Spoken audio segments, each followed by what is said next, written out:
کرنا ہے, اس کو گندا نہیں کرنا. اس لیے سامان کو ایک طرف رکھ دو, اس کے اوپر چادر ڈال دو اور 2 رکعت تحیۃ المسجد پڑھ لو. پھر اس کے بعد فوراً مشورہ کرو. مشورے میں یہ سوچو کہ ہمارا وقت اچھا کیسے گزرے, اس کی فکر کرو. مشورے میں یہ سوچو کہ یہاں سے نقل جماعت کیسے بنے, اس کو سوچو. اور مشورے میں یہ سوچو کہ یہاں مسجد وار جماعت کیسے بنے, اس کو سوچو.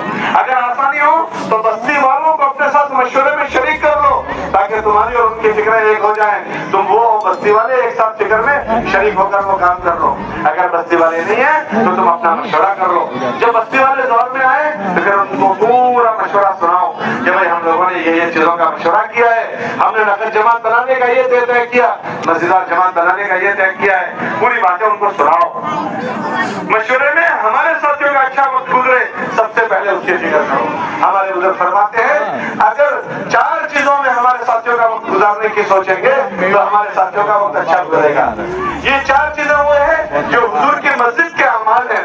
ہمارے اللہ جماعت میں آنے والے اور بستیوں میں رہنے والے, مقام پر رہنے والے اگر ان 4 چیزوں میں وقت گزاریں, جماعت میں جا کر بھی اور مقام پر رہنے کے زمانے میں بھی, تو یہ اعمال ان کی تربیت کریں گے. اور ان میں سب سے پہلا یہ سوچو کہ ہمارے ساتھیوں کا وقت دعوت اللہ میں لگے. اللہ کی بڑائی بولنے میں, اللہ کی عظمت کو بولنے میں, اللہ کی کبریائی کو بولنے میں, لوگوں کو اللہ کا تعارف کروانے میں.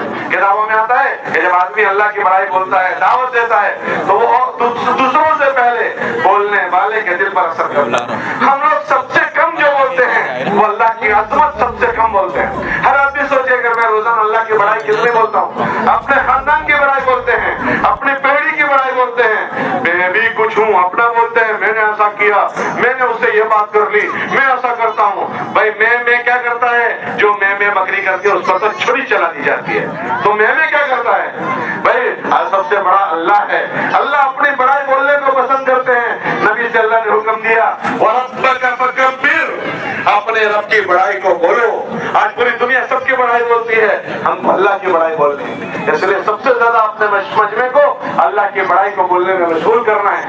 اس کے لیے اس کو کہتے ہیں دعوت اللہ. اس کے لیے 5 گشتیں ہیں ہمارے پاس. ان 5 گشتوں کے ذریعے سے اپنے مجمع کو یہ چیزیں بلوائیں.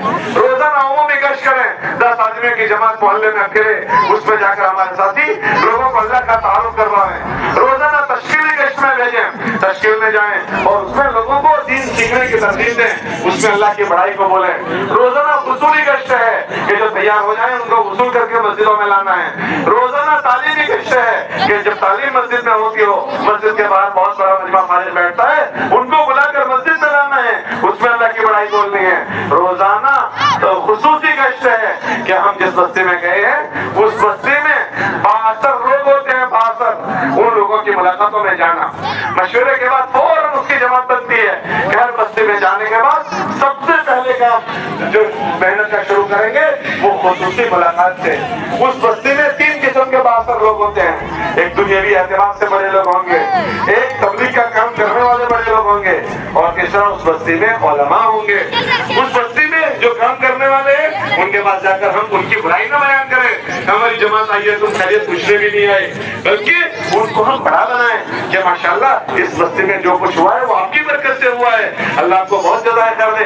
وہی فکر لے کر ہم بھی آئے ہیں. اگر آپ مسجد میں آ جاؤ ہم اور آپ مل کر آگے کا کام کریں گے.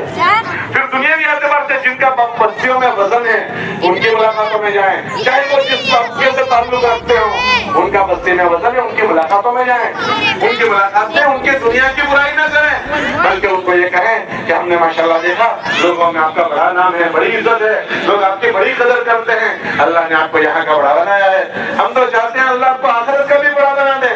ہم ایک فکر کو لے کر آئے ہیں, اگر آپ تشریف لے آتے ہیں ہماری اس فکر میں آپ کے تعاون سے آسانی ہو جائے گی, اور جتنی خیر وجود میں آئے گی وہ آپ کے نام عمل میں ہوگی, تو اللہ آپ کو اس کی برکت میں آخرت کا بڑا بنا دیں گے. یوں کر کے ان کو بڑا بنائیں.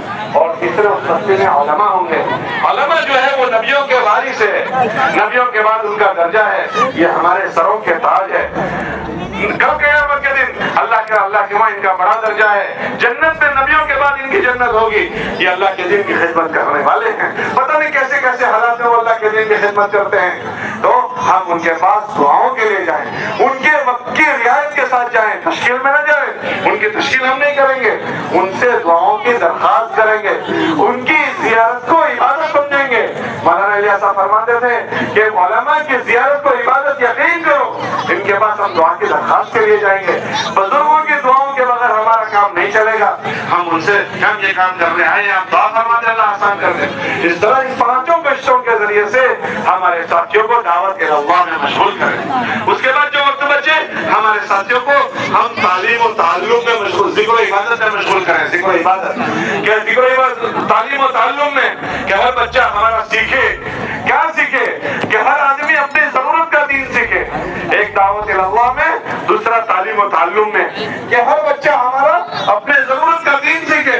اللہ کے راستے میں نکلا ہے، ہمیں فضائل کا شوق سننا ہے، فضائل کے اعمال سننے، اعمال کے فضائل سننے۔ نماز پر اللہ کیا دیں گے، نماز کتنی بڑی چیز ہے، روزوں پر اللہ کیا دیں گے، روزے کیا چیز ہے، اللہ کے مخلوق کی خدمت پر اللہ کیا دیں گے، اس کے لیے فضائل اعمال اور فضائل صدقات کی کتابیں ہیں۔ ان دونوں کتابوں کو صبح شام تعلیم میں پڑھنا ہے، صبح شام کی تعلیم میں، تاکہ ان اعمال کی قیمت ہمارے دلوں میں آئے اور ان اعمال کو ہم کرنے والے بنے۔ اس لیے روزانہ 3-4 گھنٹے روزانہ ہماری تعلیم ہو۔ تعلیم سے پہلے